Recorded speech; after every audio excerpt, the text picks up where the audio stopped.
لیکن آپ ذرا دیکھیے کہ یہاں پر یہ اجازت نہیں دی گئی کہ اگر ایسا ہو جائے تو تم ان کو قتل کر دو، تم ان کے اوپر گولیاں برسا دو۔ نہیں، اللہ رب العالمین اس صورت میں بھی کسی آدمی کو اس بات کی اجازت نہیں دیتا کہ وہ کسی کی جان لے، قتل کرنے کی اجازت نہیں دی گئی۔ اور آج ہمارے معاشرے کے اندر کاروکاری کے نام پر نہ جانے کتنے قتل ہو رہے ہیں، جہاں پر کوئی گواہ بھی نہیں ہوتا، لیکن بیچاری معصوم عورت کے اوپر الزام لگا دیتے ہیں اور معاشرے کے اندر اس کے ذریعے نہ جانے کتنے دائروں کو متاثر کرتے ہیں، مال دولت ساری چیزیں حاصل کرنے کے لیے۔ یہاں پر کہا گیا کہ اگر کوئی بدکاری کی مرتکب ہو اور 4 گواہ موجود ہوں، 4 گواہ ملنا آسان کام نہیں ہوتا، اور پھر گواہ وہ جن کی گواہی پر اعتبار کیا جا سکے، ہل چلتا پھرتا آدمی نہیں، بلکہ ایسا آدمی جس کے اوپر معاشرے میں اعتماد کیا جاتا ہو، جو شریعت کے تقاضے خود بھی پورے کرتا ہو۔ اگر ایسا بھی ہو جائے تو ان کو گھروں میں بند رکھو یہاں تک کہ انہیں موت آ جائے یا اللہ ان کے لیے کوئی راستہ نکال دے۔ اور تم میں سے جو اس فعل کا ارتکاب کریں ان دونوں کو تکلیف دو، پھر اگر وہ توبہ کریں اور اپنی اصلاح کر لیں تو انہیں چھوڑ دو کہ اللہ بہت توبہ قبول کرنے والا اور رحم فرمانے والا۔ مفسرین کہتے ہیں کہ یہ کچھ مفسرین کی رائے کہ یہ ہم جنسیت کی جانب بات کہی گئی ہے کہ اگر کوئی ایسا کر رہا ہو تو اس کو سمجھانے کی ضرورت، اور کچھ دوسرے یہ کہتے ہیں کہ جو فحاشی کی جانب راغب ہوں ان کے لیے یہ کہا گیا ہے۔ اس میں اسلامی ریاست کو یا ریاست کو وہ طریقہ بنانا چاہیے، ہر فرد کو آزادی نہیں ہے کہ جس کو پکڑے اور پکڑ کر وہ اسے کان مروڑنا شروع کر دے کہ میاں تم یہ کیا کر رہے ہو، بلکہ حقیقتاً یا تو ایک اچھے طریقے سے بڑے بزرگ جس سے معاشرے کے اندر فساد نہ پھیلے، کوئی جھوٹا الزام نہ ہو، بلکہ ایک نصیحت کا طریقہ جس کے ذریعے سمجھانے کی کوشش کی جائے۔ ورنہ اسلامی ریاست کی یہ ذمہ داری ہے کہ اگر ایسے عمل میں کوئی ملوث ہے تو اسے سمجھائے، اور اگر وہ سمجھنے کے لیے تیار نہیں ہے تو پھر اس کے بعد کے معاملات، لیکن میں نے کہا کہ سورہ نور کے اندر پھر بعد میں بڑے تفصیلی احکام آئے۔ ہاں یہ جان لو کہ اللہ پر توبہ کی قبولیت کا حق انہی لوگوں کے لیے ہے جو نادانی کی وجہ سے کوئی برا فعل کر گزرتے ہیں۔ نادانی، شیطان غالب آ گیا، کوئی چیز ہو گئی، لیکن ایسا نہیں ہے کہ منصوبہ بندی کے ساتھ سارے اقدامات کرتے ہوئے۔ قرآن مجید میں کہا گیا یا ایھا الذین آمنوا لا تقربوا الزنا، اے ایمان والو زنا کے قریب بھی نہ پھٹکو۔ بے پردگی، بے حیائی، معاشرے کے اندر ایسی محفلوں کے اندر شریک ہونا کہ جس میں اور بہت سارے اقدامات کیے جاتے ہوں، اس جانب دھکیلنے کے لیے وہاں آدمی جائے گا تو پھر یہ نادانی نہیں ہوگی، پھر تو یہ اس طرف جانا ہوگا۔ ہاں غلطی سے کوئی ایسی چیز ہو جائے، اللہ تعالیٰ سے معافی مانگ لو، وہ معاف کرنے والا مہربان۔ جو نادانی کی وجہ سے کوئی برا فعل کر گزرتے ہیں، اس کے بعد جلدی ہی توبہ کر لیتے ہیں، ایسے لوگوں پر اللہ اپنی نظر عنایت سے پھر متوجہ ہو جاتا ہے، اور اللہ ساری باتوں کی خبر رکھنے والا اور حکیم ہے۔ مگر توبہ ان لوگوں کے لیے نہیں ہے جو برے کام کیے چلے جاتے ہیں، یہاں تک کہ جب ان میں سے کسی کی موت کا وقت آ جاتا ہے اس وقت وہ کہتا ہے اب میں نے توبہ کی۔ یہ آخری وقت جب پنڈلی سے جڑ جائے گی، جب جان جسم سے علیحدہ ہونے لگے، آدمی کہتا ہے جی اب میں نے توبہ کی۔ نہیں، توبہ کا دروازہ بند ہو گیا۔ کہا گیا اور اسی طرح توبہ ان کے لیے بھی نہیں جو مرتے دم تک کافر رہے، جو آخری وقت تک کافر رہا، وہ کیسی بھی توبہ کر لے اس کی توبہ قبول ہونے والی نہیں ہے۔ یاد رکھیے گا توبہ قبول ہوتی ہے صرف صاحبان ایمان کی، جنہوں نے اللہ اور اس کے رسول صلی اللہ علیہ وآلہ وسلم پر ایمان لائے، ان کی نیکی بھی قبول ہے، ان کی توبہ بھی قبول ہے، اللہ تعالیٰ ان کی مغفرت بھی فرمائے گا۔ اور جو صاحبان ایمان نہیں، نہ ان کی نیکی قبول ہے نہ ان کی توبہ قبول ہے، ایسے لوگوں کے لیے تو ہم نے دردناک سزا تیار کر رکھی۔ اے لوگوں جو ایمان لائے ہو، تمہارے لیے یہ حلال نہیں ہے کہ زبردستی عورتوں کے وارث بن بیٹھو۔ یوں تو کفار مکہ بھی یہ حرکت کرتے تھے، مشرکین مکہ، لیکن آج بھی یہ حرکت ہوتی ہے کہ ایک عورت اس کے شوہر کا انتقال ہو گیا. شوہر کا انتقال ہو جانے کے بعد وہ جو ورثہ تھے انہوں نے عورت پر پابندی لگا دی کہ یہ ابھی نکاح نہیں کر سکتی. یہ کس قاعدے قانون ضابطے کے تحت پابندی لگائی گئی ہے کہ وہ نکاح نہیں کر سکتی؟ قرآن مجید میں کہا گیا کہ تمہارے لیے حلال نہیں ہے کہ زبردستی عورتوں کے وارث بن بیٹھو، تم وارث نہیں ہو اس کے. اور نہ یہ کہ حلال ہے کہ انہیں تنگ کر کے اس مہر کا کچھ حصہ اڑا لینے کی کوشش کرو جو تم انہیں دے چکے ہو. مہر جو دے دیا ہے ان کو تنگ کیا، زبردستی کی کہ یہ مہر جو ہے یہ کم کر دیا جائے. بلکہ بہت سارے علاقوں میں یہ بھی ہوتا ہے کہ میاں صاحب ذرا سا ناراضگی کا اظہار کرتے ہیں تاکہ مہر معاف کر دیا جائے. یاد رکھیے بندہ بندے کو دھوکہ دے سکتا ہے، بندہ اللہ رب العالمین کو دھوکہ نہیں دے سکتا. اللہ تعالیٰ سب جاننے والا ہے. ہاں اگر وہ کسی صریح بدچلی کی مرتکب ہوں تو ضرور تمہیں تنگ کرنے کا حق ہے. اگر وہ کوئی برے راستے پر جا رہی ہوں اور جس کی گواہی تمہارے پاس ہو، تمہارے دل کا گمان نہ ہو، صرف گمان کی بنیاد پر یہ کام نہیں کیا جا سکتا، تو ٹھیک ہے انہیں بھلے طریقے سے زندگی بسر کرنے کی نصیحت کرنے کے لیے تم راستہ اختیار کر سکتے ہو، ورنہ عورتوں کو تنگ نہیں کرو. دوستو یہ قرآن مجید اللہ رب العالمین عورتوں کے حق کی کس طرح حفاظت فرما رہا ہے. اور نبی اکرم صلی اللہ علیہ وآلہ وسلم آخری خطبہ حج میدان عرفات ارشاد فرمایا، لوگوں عورتوں کا حق ادا کرنے کے معاملے میں اللہ رب العالمین سے ڈرو جس نے ان عورتوں کو تمہارے لیے حلال کیا. اور روز آخرت تم میں سے کوئی اس طرح میرے پاس نہ آئے کہ اس نے عورتوں کا حق مارا ہو. صحابہ اکرام رضوان اللہ علیہم اجمعین سے کہہ رہے ہیں یہ عورت یہ کس قدر محترم ہے، یہ ماں ہو تو اس کے قدموں تلے جنت ہے، یہ بہن ہو تو اس کی ردا، اس کی چادر جنت کی ہوا دیتی ہے. اور اللہ کے رسول صلی اللہ علیہ وآلہ وسلم مسجد نبوی میں بیٹھے ہیں، کہہ رہے ہیں کہ جس کو اللہ تعالیٰ نے 4 بیٹیاں عطا فرمائیں، ان کو اچھی طرح کھلائے، ان کو اچھی طرح پلائے، ان کی رکھوالی کرے، ان کو اچھی تعلیم دے، تربیت دے، لڑکوں سے فرق نہ کرے اور ان کو ان کے گھروں کو رخصت کر دے، ایسے شخص کے لیے روز آخرت میں جنت کا وکیل بننے والا. 4 بیٹیاں جنت کا دروازہ کھول دیتی. صحابہ اکرام رضوان اللہ علیہم اجمعین میں سے کسی نے پوچھا کہ یا رسول اللہ صلی اللہ علیہ وآلہ وسلم جس کو 4 نہ ملی ہوں 3 ملی ہوں، کہا کیا 3 کے لیے بھی ہے. صحابہ اکرام رضوان اللہ علیہم اجمعین کہتے ہیں ہم نہیں پوچھ سکے کہ اگر پوچھتے کہ جس کو 2 ملی ہوں تو آپ کہتے 2 کے لیے بھی یہی، جس کو 1 ملی ہو کہا جاتا شاید کہ 1 کے لیے بھی یہی. اس لیے بیٹیوں کو بیٹوں سے فرق نہ کرو، ان کے حقوق ادا کرو. میرے دوستو ان کے ساتھ بھلے طریقے سے زندگی بسر کرو، اور اگر وہ تمہیں ناپسند ہو تو ہو سکتا ہے کہ ایک چیز تمہیں پسند نہ ہو مگر اللہ نے اس میں بہت کچھ بھلائی رکھ دی ہو.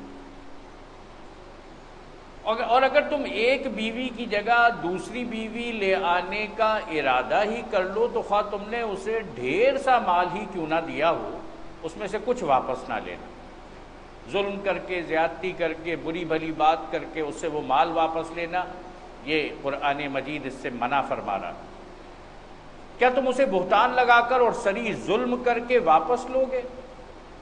اور آخر تم اسے کس طرح لے لو گے جبکہ تم ایک دوسرے سے لطف اندوز ہو چکے ہو اور تم سے پختہ عہد لے چکی ہیں؟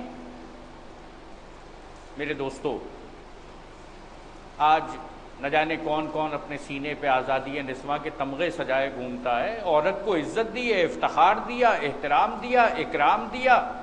خدا کی قسم قرآن و سنت کے اندر جو اس عورت کو حقوق حاصل ہیں وہ دنیا کے اندر کسی اور نے نہیں دیے. آج معاشرے کے اندر جو ظلم ہے، جو زیادتی ہے، اس کی وجہ یہ ہے کہ معاشرے کے اندر اس قرآن و سنت کا نظام موجود نہیں. اس لیے عورتوں کا حق بھی پامال ہو رہا ہے. اور یہاں پھر کہا گیا اور جن عورتوں سے تمہارے باپ نکاح کر چکے ہوں ان سے ہرگز نکاح نہ کرو مگر جو کچھ پہلے ہو چکا سو ہو چکا. در حقیقت یہ ایک بے حیائی کا فعل ہے، ناپسندیدہ ہے اور برا چلن ہے. اہل عرب کے اندر ایک خرابی یہ تھی کہ وہ اپنی سوتیلی ماؤں سے شادیاں کر لیا کرتے تھے۔ قرآن مجید میں سورہ نساء کی ان آیات کے بعد اسے حرام کر دیا گیا، سوتیلی ماؤں سے شادی نہ کرو، تم پر حرام کی گئی ہیں تمہاری مائیں، بیٹیاں، بہنیں، پھپھیاں، خالائیں، بھتیجیاں، بھانجیاں، تمہاری وہ مائیں جنہوں نے تم کو دودھ پلایا ہے، اور تمہاری دودھ شریک بہنیں، اور تمہاری بیویوں کی مائیں، اور تمہاری بیویوں کی لڑکیاں جنہوں نے تمہاری گودوں میں پرورش پائی ہے، ان بیویوں کی لڑکیاں جن سے تمہارا تعلق زن و شو ہو چکا، ورنہ اگر صرف نکاح ہوا ہو اور تعلق زن و شو نہ ہوا ہو تو انہیں چھوڑ کر ان کی لڑکیوں سے نکاح کر لینے میں تم پر کوئی مواخذہ نہیں، اور تمہارے ان بیٹوں کی بیویاں جو تمہاری صلب سے ہوں، اور یہ بھی تم پر حرام کیا گیا ہے کہ ایک نکاح میں 2 بہنوں کو جمع کرو، مگر جو پہلے ہو گیا سو ہو گیا، اللہ بخشنے والا اور رحم کرنے والا۔ سورہ نساء محرمات کا تذکرہ کیا جا رہا ہے، وہ محرمات جن سے نکاح نہیں ہو سکتا، جن سے آدمی ایک حرمت کا تعلق، ایک احترام کا تعلق ہوتا ہے، لیکن ان سے یہ والا رشتہ قائم نہیں ہو سکتا۔ اور آپ دیکھیں کس قدر تفصیل سے بیان کیا گیا، تمہاری مائیں، تمہاری بیٹیاں، بہنیں، پھپھیاں، خالائیں، بھتیجیاں، بھانجیاں، تمہاری وہ مائیں جنہوں نے تم کو دودھ پلایا، اور تمہاری دودھ شریک بہنیں، تمہاری بیویوں کی مائیں، تمہاری بیویوں کی لڑکیاں جنہوں نے تمہاری گودوں میں پرورش پائی۔ میرے دوستو، قرآن مجید بندوں کی رہنمائی کرتا ہے، قرآن مجید بندوں کو راستہ دکھاتا ہے، احترام کے رشتے کہ جہاں پر یہ تصور بھی نہیں کیا جا سکتا۔ لیکن ذرا ذہنوں میں رکھیے گا کہ شیطان ان احترامات کو ختم کرنا چاہتا، اور احترام کے ان تمام رشتوں کی جگہ پر وہ یہ چاہتا ہے کہ انسان جانور کی حد سے نیچے گر جائے۔ آج جہاں پر قرآن و سنت کی تعلیم موجود نہیں ہے، وہاں پر انسان اسی طریقے سے جانوروں کی حد سے نیچے گرتا ہوا نظر آتا ہے، جہاں پر اسے کوئی اور چیز نظر نہیں آتی، احترام نظر نہیں آتا۔ یاد رکھیے گا، معاشرے کے اندر ویلیوز قائم کرتا ہے، ہمیشہ دین قائم کرتا۔ یہ ویلیوز ہیں جن کو قرآن مجید قائم کر رہا ہے، اور نبی اکرم صلی اللہ علیہ وآلہ وسلم معاشرے میں انہی اقدار کو قائم کرنے کے لیے، ویلیوز کو قائم کرنے کے لیے تشریف لائے۔ آج ہماری ویلیوز کے اوپر سب سے بڑا حملہ، میں آپ سے عرض کروں کہ ایک طرف بم برس رہے ہیں، لیکن دوسری طرف جو سب سے بڑا حملہ ہے وہ یہ کہ ہماری ویلیوز کو ختم کر دیا جائے، ہماری اقدار کو ختم کر دیا جائے۔ لیکن اس موقع پر قرآن مجید کی جانب رجوع کرنا اور یہ جان لینا کہ ویلیوز کا قیام ہی انسانیت کو تقویت دیتا، اور ایک انسان کے لیے ایک ایسے معاشرے میں جہاں پر ویلیوز موجود ہوں زندہ رہنا زیادہ خوشی کا باعث بنتا۔ اور وہ عورتیں بھی تم پر حرام ہے کہ جو کسی دوسرے کے نکاح میں ہوں، محسنات، البتہ ایسی عورتیں اس سے مستثنیٰ ہیں جو جنگ میں تمہارے ہاتھ آ جائیں۔ یہ اللہ کا قانون ہے جس کی پابندی تم پر لازم کر دی گئی۔ یہاں پر جو یہ بات کہی گئی وہ عورتیں جو جنگ میں کسی کے پاس آ جائیں، آج نہ اس طریقے کی کوئی کیفیت موجود ہے، اور اسلام اس بات کی بھی اجازت نہیں دیتا کہ جب فاتح فوج کسی مفتوح علاقے میں داخل ہو جائے تو وہاں جو عورت ملے اس کے ساتھ کوئی برا کام کرنا شروع کر دے۔ اسلام نے قطعاً اس کی اجازت نہیں دی، بلکہ اسلامی تاریخ کے اندر یہ روشن مثالیں موجود ہیں کہ جب پوری فوج داخل ہوئی، عورتیں ادھر اور ادھر کھڑی ہوئی تھی، لیکن ایک سپاہی نے اوپر نگاہ اٹھا کر نہیں دیکھا۔ اس لیے میرے دوستو، یہ تفصیلات اس لیے بیان کی جا رہی ہیں کہ بندے اس راستے کو اختیار کریں۔ ان کے ماسوا جتنی عورتیں ہیں انہیں اپنے اموال کے ذریعے سے حاصل کرنا تمہارے لیے حلال کر دیا گیا۔ مہر کی ادائیگی کے ساتھ نکاح تم کر سکتے ہو، بشرطے کہ حصار نکاح میں ان کو محفوظ کرو، نہ یہ کہ آزاد شہوت رانی کرنے لگو۔ نکاح کے بغیر صرف تم نے مہر دے دیا اور کوئی فائدہ اٹھا لیا، نہیں، اسلام اس کی اجازت نہیں دے رہا، بلکہ حد نکاح میں لے کر آؤ اور ان کے حقوق ادا کرو، پھر جو ازدواجی زندگی کا لطف تم ان سے اٹھاؤ اس کے بدلے ان کے مہر بطور فرض کے ادا کرو۔ البتہ مہر کی قرارداد ہو جانے کے بعد آپس کی رضامندی سے تمہارے درمیان اگر کوئی سمجھوتا ہو جائے تو اس میں کوئی حرج نہیں۔ اللہ علیم اور دانا ہے، جاننے والا بھی ہے، پوشیدہ تم کوئی بات نہیں رکھ سکتے، اور جانتا ہے کہ تمہاری کیا کیفیت ہے، اس کے اندر وہ اپنے احکامات تمہیں زندگی دینے کے لیے، تقویت دینے کے لیے دے رہا ہے، اور ان احکامات کی پابندی تمہیں سکون بھی دے گی اور تمہیں اس دنیا کے اندر خوشی بھی دے گی۔ جو شخص تم میں سے اتنی مقدرت نہ رکھتا ہو کہ خاندانی مسلمان عورتوں سے نکاح کر سکے،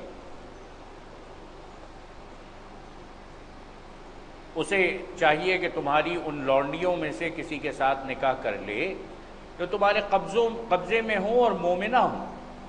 اللہ تمہارے ایمانوں کا حال خوب جانتا ہے، تم سب ایک ہی گروہ کے لوگ ہو، لہٰذا ان کے سرپرستوں کی اجازت سے ان کے ساتھ نکاح کر لو اور معروف طریقے سے ان کے مہر ادا کر دو تاکہ وہ حصار نکاح میں محفوظ ہو کر رہیں، آزاد شہوت رانی کرتی پھریں اور نہ چوری چھپے آشنائیاں کریں۔ پھر جب وہ حصار نکاح میں محفوظ ہو جائیں اور اس کے بعد کسی بدچلنی کی مرتکب ہوں تو ان پر اس سزا کی بنسبت آدھی سزا ہے جو آزاد عورتوں کے لیے، محصنات کے لیے مقرر ہے۔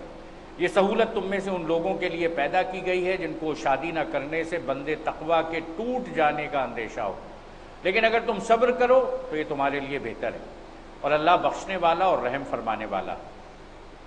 اللہ چاہتا ہے کہ تم پر ان طریقوں کو واضح کرے اور انہی طریقوں پر تمہیں چلائے جن کی پیروی تم سے پہلے گزرے ہوئے صلحاء کرتے تھے، پھر اپنی رحمت کے ساتھ تمہاری طرف متوجہ ہونے کا ارادہ بھی رکھتا ہے، اور وہ علیم بھی ہے اور دانا بھی۔ ہاں، اللہ تو تم پر رحمت کے ساتھ توجہ کرنا چاہتا ہے، مگر جو لوگ خود اپنی خواہشات نفس کی پیروی کر رہے ہیں وہ چاہتے ہیں کہ تم راہ راست سے ہٹ کر دور نکل جاؤ۔ اللہ تم پر سے پابندیوں کو ہلکا کرنا چاہتا ہے کیونکہ انسان کمزور پیدا کیا گیا ہے۔ میرے دوستو، بڑی اہم بات کہی گئی، خلق الانسان ضعیفا، اللہ تعالیٰ نے انسان کو کمزور پیدا کیا، وہ تم پر پابندیوں کو ہلکا کرنا چاہتا ہے، سخت قوانین نہیں دے رہا۔ اے لوگوں جو ایمان لائے ہو، آپس میں ایک دوسرے کے مال باطل طریقوں سے نہ کھاؤ، لین دین ہونا چاہیے آپس کی رضامندی سے، اور اپنے آپ کو قتل نہ کرو، یقین مانو کہ اللہ تمہارے اوپر مہربان ہے۔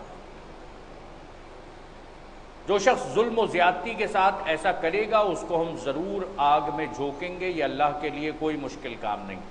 ایک دوسرے کے مال کو دھوکے سے کھا جانا، قرآن مجید کہہ رہا ہے یہ اپنے آپ کو قتل کرنا۔ آج میری طاقت ہے، میں نے دوسرے کا مال کھا لیا، کل اس کی طاقت زیادہ ہو جائے گی، وہ میرا مال کھا جائے گا۔ یہ ایک دوسرے کو تباہ کرنا، یہ ایک دوسرے کو برباد کرنا ہے۔ اللہ تعالیٰ ارشاد فرما رہا ہے جو شخص ظلم و زیادتی کے ساتھ ایسا کرے گا ہم اس کو ضرور آگ میں جھونکیں گے، یہ اللہ کے لیے کوئی مشکل کام نہیں ہے۔ اگر تم ان بڑے بڑے گناہوں سے پرہیز کرتے رہو جن سے تمہیں منع کیا گیا ہے تو تمہاری چھوٹی موٹی برائیوں کو ہم تمہارے حساب سے ساقط کر دیں گے۔ کبیرہ گناہوں سے بچو، چھوٹے گناہوں کی معافی اللہ تعالیٰ سے مانگتے رہو، وہ تمہارے حساب کتاب میں سے چھوٹے گناہ ساقط کر دے گا اور تم کو عزت کی جگہ داخل کریں گے جنت میں۔ جنت ہی ایسی جگہ ہے جہاں بندے کو سب سے زیادہ عزت ملے گی۔ اور جو کچھ اللہ نے تم میں سے کسی کو دوسروں کے مقابلے میں زیادہ دیا ہے اس کی تمنا نہ کرو۔ جو کچھ مردوں نے کمایا ہے اس کے مطابق ان کا حصہ ہے، جو کچھ عورتوں نے کمایا ہے اس کے مطابق ان کا حصہ ہے۔ ذرا دیکھیے قرآن مجید عورتوں کو تجارت کی اجازت دیتا ہے، منع نہیں کرتا۔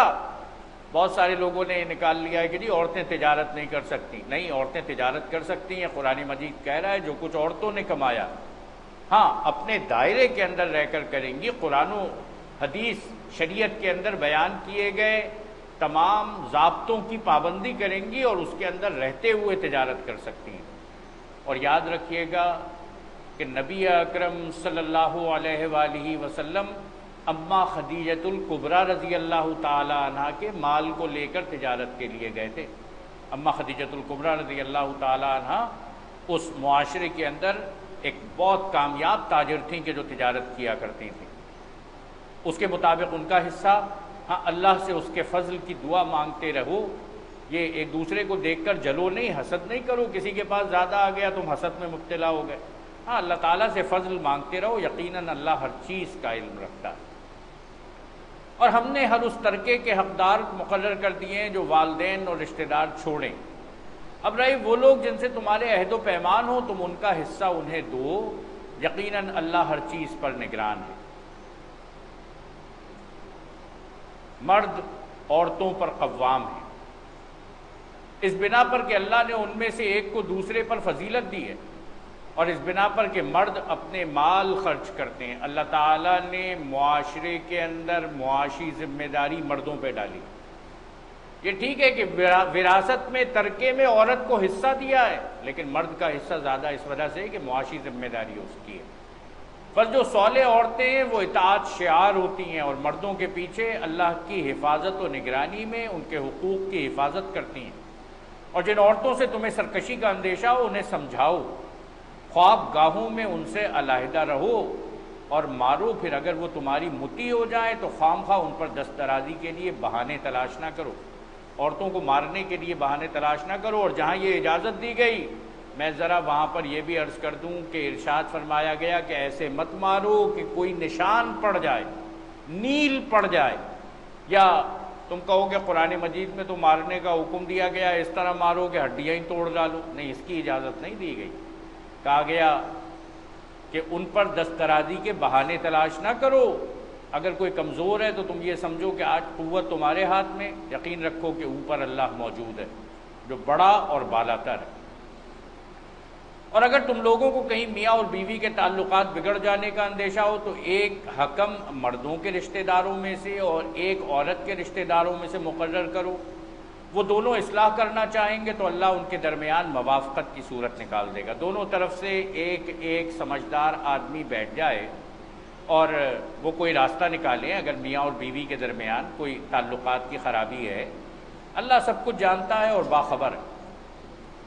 تم سب اللہ کی بندگی کرو، اس کے ساتھ کسی کو شریک نہ بناؤ، ماں باپ کے ساتھ نیک برتاؤ کرو، قرابت داروں، یتیموں اور مسکینوں کے ساتھ حسن سلوک سے پیش آؤ۔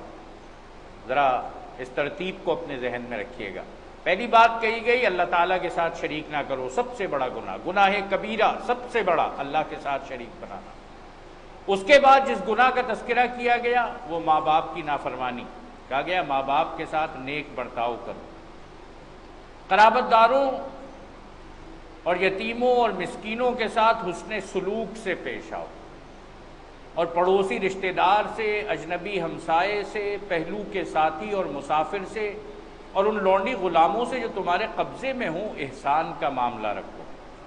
صرف عدل نہیں، احسان، نیکی کرتے رہو، ان کے حسن سلوک کے مقابلے میں زیادہ بڑھ کر حسن سلوک کرو۔ یقین جانو اللہ کسی ایسے شخص کو پسند نہیں کرتا جو اپنے پندار میں مغرور ہو اور اپنی بڑائی پر فخر کرے۔ اللہ تعالیٰ کو یہ فخر اور یہ غرور پسند نہیں ہے۔ سروری زیبا فقط اس ذات بے ہمتا کو ہے، غرور صرف اس کے لیے جائز ہے، بندے کے لیے غرور جائز نہیں ہے۔ ایسے لوگ بھی اللہ کو پسند نہیں ہیں جو کنجوسی کرتے ہیں، دوسروں کو بھی کنجوسی کی ہدایت کرتے ہیں، اور جو کچھ اللہ نے اپنے فضل سے انہیں دیا ہے اسے چھپاتے ہیں۔ ایسے کافر نعمت لوگوں کے لیے ہم نے رسوا کن عذاب مہیا کر رکھا ہے، جو کنجوسی کے مارے اپنے بینک بیلنس تو بڑھاتا ہے لیکن اس کو خرچ نہیں کرتا، نہ انسانوں کی بھلائی کے لیے نہ اللہ کے راستے میں دیتا ہے۔ کیسی وعید سنائی گئی۔ اور وہ لوگ بھی اللہ کو ناپسند ہیں جو اپنے مال محض لوگوں کو دکھانے کے لیے خرچ کرتے ہیں۔ نہیں، یہ شو ورک نہیں ہے۔ یہ ٹھیک ہے کہ اس کی اجازت کبھی ایسے موقع پر جب ترغیب دینی ہو اس سے منع بھی نہیں کیا گیا، اور ہم نے سورہ بقرہ میں وہ تذکرہ سنا ہے کہ کہا گیا کہ تم دکھا کر بھی دے سکتے ہو لیکن چھپا کر دو تو بہت بہتر۔ اس معاملے میں علماء یہ کہتے ہیں کہ جہاں پر کسی فرد کی انفرادی امداد کرنی ہو وہ چھپا کر کی جائے، اس طرح چھپا کر کی جائے کہ دائیں ہاتھ کی اطلاع بائیں ہاتھ کو نہ ہو، عزت نفس مجروح نہ ہو۔ لیکن جہاں پر ایک بڑی کیٹسٹروفی آ جائے، جہاں پر ایک بڑی تباہی آ جائے، جہاں معاشرے کے اندر لوگوں کو ابھارنا ہو کہ دوسرے بھی نیکی کے اندر حصہ لیں، وہاں اگر اس خیرات اور اس صدقے کو دکھا کر کیا جاتا ہے تو زیادہ بہتر یہ، تاکہ سب لوگ اس کے اندر شریک ہو سکیں اور انہیں ایک انسینٹیو ملے، ایک ترغیب ملے۔ جو اپنے مال محض لوگوں کو دکھانے کے لیے خرچ کرتے ہیں اور در حقیقت نہ اللہ پر ایمان رکھتے ہیں اور نہ روز آخر پر۔ سچ یہ ہے کہ شیطان جس کا رفیق ہو اسے بہت ہی بری رفاقت میسر آئی۔ آخر ان لوگوں پر کیا آفت آ جاتی اگر یہ اللہ اور روز آخر پر ایمان رکھتے اور جو کچھ اللہ نے دیا ہے اس میں سے خرچ کرتے۔ اگر یہ ایسا کرتے تو اللہ سے ان کی نیکی کا حال چھپا نہ رہ جاتا۔ اللہ کسی پر ذرہ برابر بھی ظلم نہیں کرتا، اور اگر کوئی ایک نیکی کرے تو اللہ اسے دو چند کرتا ہے، پھر اپنی طرف سے بڑا اجر عطا فرماتا ہے۔ پھر سوچو کہ اس وقت یہ کیا کریں گے جب ہم ہر امت میں سے ایک گواہ لائیں گے اور ان لوگوں پر تمہیں محمد صلی اللہ علیہ وآلہ وسلم کو گواہ کی حیثیت سے کھڑا کریں گے۔ میرے دوستو، یہ بڑی اہم آیات۔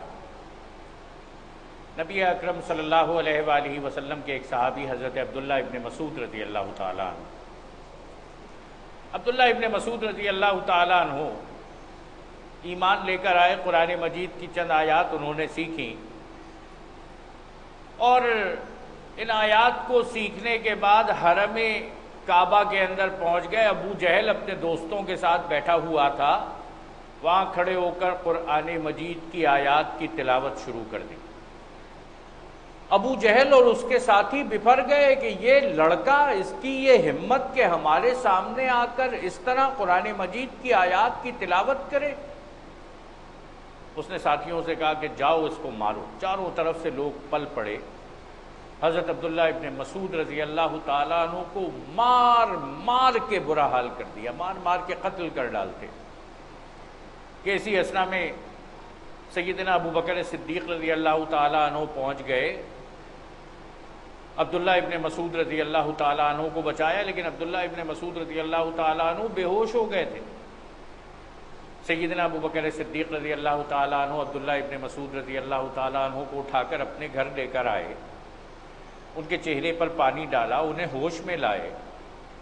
عبداللہ ابن مسعود رضی اللہ تعالیٰ عنہ اتنا تشدد ہوا تھا، پوچھنے لگے کہ میرے ساتھ کیا ہوا ہے؟ بتایا گیا کہ عبداللہ تمہیں مارا گیا ہے، تم اس وجہ سے بے ہوش ہو گئے ہو۔ عبداللہ ابن مسعود رضی اللہ تعالیٰ عنہ پوچھنے لگے کہ کیوں مارا گیا؟ جواب دیا گیا اس لیے کہ تم نے ان کے درمیان کھڑے ہو کر قرآن مجید سنایا تھا۔ عبداللہ ابن مسعود رضی اللہ تعالیٰ عنہ ارشاد فرمانے لگے کہ خدا کی قسم، میری نظر میں آج سے پہلے یہ لوگ اتنے ہلکے نہیں تھے جتنے آج یہ میری نظر میں ہلکے، اور خدا کی قسم اگر اس وجہ سے میرے ساتھ یہ سلوک ہوا ہے تو یہ جرم کل دوبارہ سرزد ہوگا، میں دوبارہ جا کر قرآن مجید سناؤں گا۔ کیا عزم تھا، کیا ہمت تھی، کیا توانائی تھی۔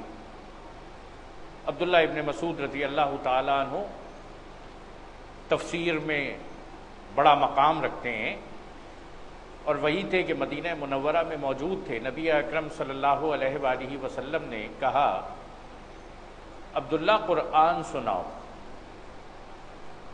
حضرت عبداللہ ابن مسعود رضی اللہ تعالیٰ عنہ کہنے لگے کہ یا رسول اللہ صلی اللہ علیہ وآلہ وسلم، آپ پر تو قرآن نازل ہوا ہے۔ آپ نے کہا کہ ہاں عبداللہ، میں تم سے کہہ رہا ہوں قرآن مجید سناؤ۔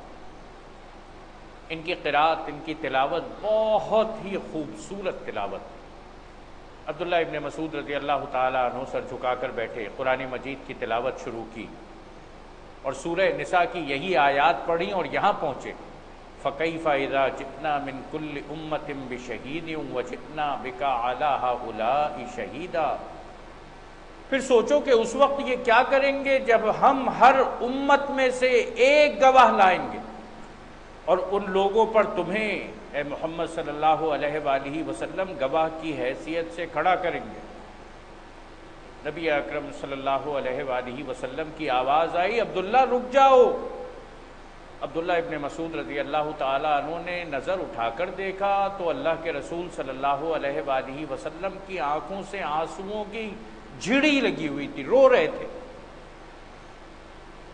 میرے دوستو، قرآن مجید ہم بھی سنتے ہیں، ہم بھی پڑھتے ہیں، کیا ہماری یہ کیفیت ہوتی ہے؟ نہیں، اللہ کا رسول جس بات کو کہا جا رہا ہے ہم ہر امت میں سے ایک گواہ لائیں گے، اور اے محمد صلی اللہ علیہ وآلہ وسلم ان لوگوں پر تمہیں گواہ کی حیثیت سے کھڑا کریں گے۔ گواہی کی ذمہ داری، شہادت علی الناس کی ذمہ داری، نبی اکرم صلی اللہ علیہ وآلہ وسلم اپنی جگہ لرزاں ہیں، ترساں ہیں، وہ جن کا مقام سب سے بلند ہے، جو اللہ کے حبیب ہیں، لیکن نہیں، اللہ رب العالمین کے اس ذمہ داری کو ادا کرنے کا تصور بھی ذہن میں موجود ہے۔ شہادت علی الناس کی یہ ذمہ داری میرے اور آپ کے کاندھے پر بھی۔ ہم نے کتنا لوگوں کو نیکی کی جانب بلایا، ہم نے کتنا لوگوں کو برائی سے روکا ہے، ہم نے نبی اکرم صلی اللہ علیہ وآلہ وسلم کے اس مشن اور ایجنڈے کو پورا کرنے کے لیے، میں بھی ان کا نمائندہ ہوں، آپ بھی ان کے نمائندے، ہم میں سے کس نے نمائندگی کا یہ حق ادا کیا؟ ذرا سوچئے کہ کسی دن جب یہ مقدمہ کہیں پر پیش ہوگا تو کیا میں اس مقدمے کے اندر اپنے آپ کو سرخرو پاؤں گا یا کسی مجرم کی حیثیت سے وہاں کھڑا ہوں گا؟ اس وقت وہ سب لوگ جنہوں نے رسول کی بات نہ مانی اور اس کی نافرمانی کرتے رہے، تمنا کریں گے کہ کاش زمین پھٹ جائے، وہ اس میں سما جائیں، وہاں یہ اپنی کوئی بات اللہ سے نہ چھپا سکیں گے۔ اے لوگوں جو ایمان لائے ہو، جب تم نشے کی حالت میں ہو تو نماز کے قریب نہ جاؤ۔